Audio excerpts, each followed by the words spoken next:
Le maire de Boïkon a encore sacrifié à la tradition en se rendant au chevet des malades mentaux du centre Saint-Camille avec qui il a partagé un repas de fête. Un regard bienveillant empreint d'amour à l'endroit de ceux qui ne bénéficient pas de toutes leurs facultés mais ne sont pas moins des êtres humains à part entière et de ce point de vue méritent toute notre attention et notre amour, dira le maire.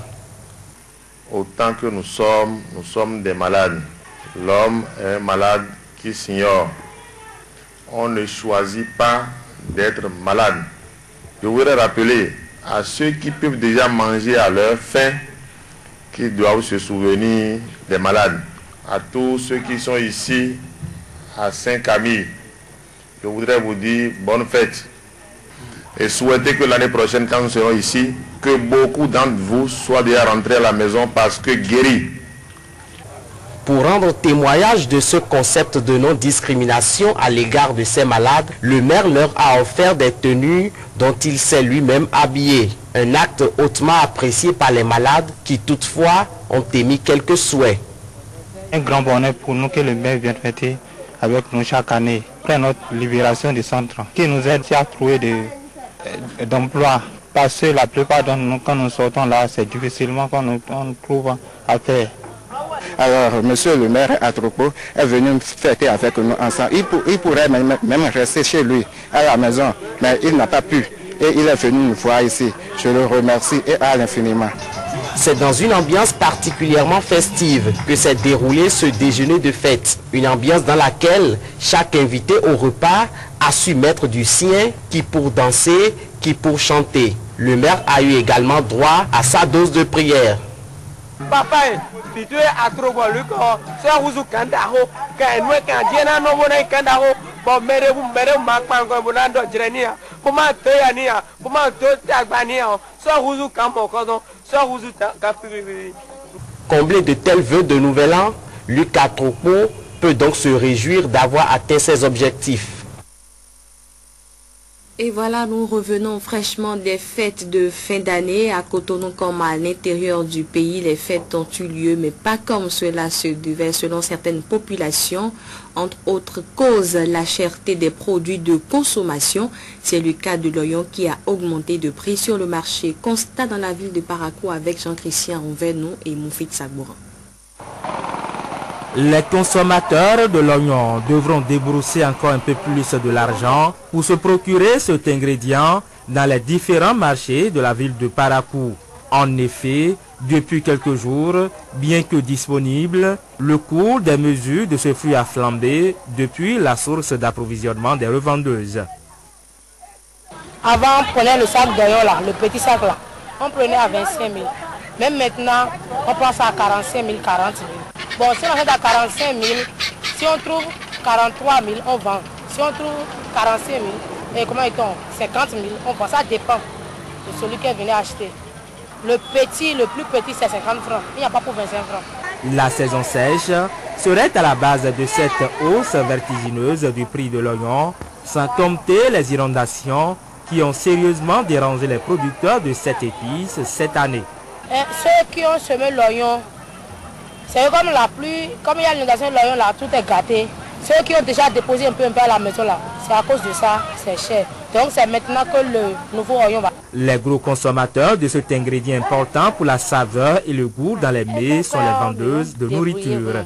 Ces dernières gèrent vaille que vaille cette pénurie. On est obligé de diminuer la quantité de l'oignon là, sinon ça ne peut pas aller. Parce que c'est cher. Avant on achète pour 100 francs et on coupe ça, on met ça dans la sauce. Maintenant tu es obligé d'acheter 500. Tu vois la différence qu'il y a dedans. C'est beaucoup. À la maison aussi, l'oignon est utilisé pour la préparation des repas et face à la pénurie, les femmes sont aussi obligées de se débrouiller. On ne peut pas préparer sans l'oignon. On trouve un peu l'oignon là avec la tomate là. On se débrouille, on fait la sauce à la maison. La cherté de l'oignon dans les différents marchés de la ville de Parakou nous mène presque, mais jusqu'à quand la question reste posée.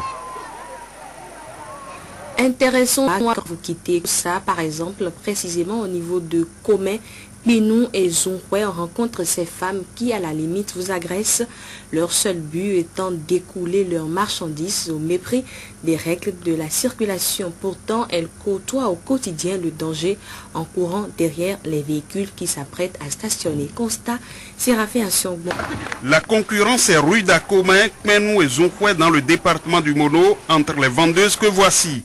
Elles sont contentes entre les véhicules de transport ou non, en stationnement ou en circulation. En plus du harcèlement à l'égard des passagers et dont elles ont l'art, elles s'imposent un rythme endiablé toute la journée pour l'écoulement de leurs produits. Cela au risque de leur vie. Des risques quotidiens qui ne leur inspirent aucune crainte. Chiffre d'affaires oblige. On doit faire ça avant de vendre. Si tu as couru dépasser l'autre là, tu peux vendre vite. Si tu n'as pas couru, tu ne peux pas vendre vite. Tu ne peux pas t'asseoir pour vendre à Jonquet ici. Tu dois courir avant de vendre. Ici à Comin, une gamme variée de produits immédiatement consommables s'offre aux clients. Du poisson, de l'escargot, de la viande de la côte, du yablo très prisé et fait à base du blé, du riz et du maïs. Cap sur Benou où les vendeuses très malignes, se livrant à la même course effrénée, proposent du poisson à grammage qui laisse à désirer. De la banane, de l'escargot, du maïs, du haricot, des légumes. C'est ce qu'on peut s'offrir ici à Zunhwe. Et les usagers de l'axe Lokosa-Comin en raffolent. C'est déjà entré dans mes habitudes, moi. Parce que lorsque je passe par ici, moi je suis de Porte-Novo. Or, en venant ici, j'ai toujours l'habitude d'acheter leur huile rouge. Et il y a aussi l'escargot qui est un peu moins cher. Vous avez constaté avec moi. C'est ça que j'ai l'habitude d'acheter. Donc je ne peux pas passer ici sans m'arrêter pour acheter quelque chose. Les chiffres d'affaires varient selon les jours. Elles s'en sortent bien dans tous les cas. Oui, aussi samedi, dimanche là, on vend bien. Mais à la week-end là, on ne vend pas bien. La voiture ne passe pas beaucoup.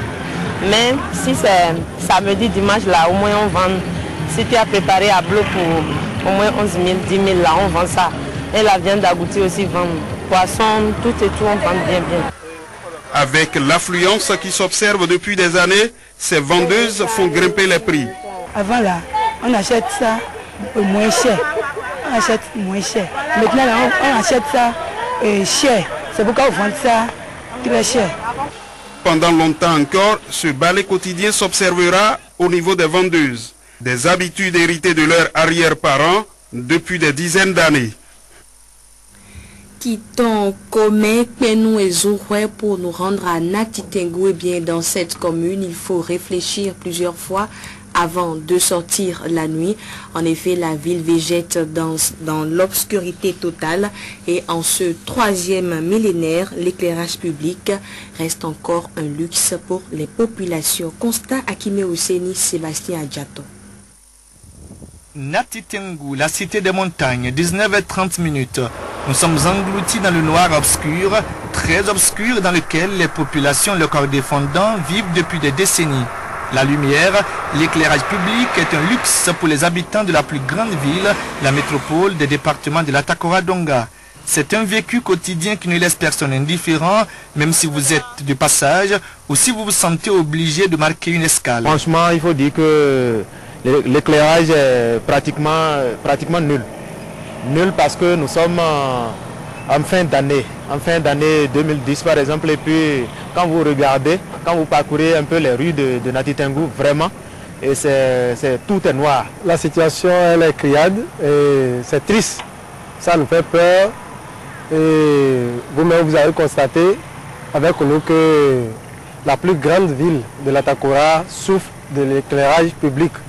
Et si déjà la route inter-État est noire comme cela, il faut penser à ce que vous allez constater à l'intérieur même de la ville. Et nous ne vivons pas en sécurité. Si on rentre un peu dans les vents, il n'a pas la lumière, presque tout dans les vents. Si on pas sur le goudron, les lumières là, c'est au moins un lampadaire un peu, mais ça ne suffit pas. C'est pas, on a envie de parler, on a la bouche fermée.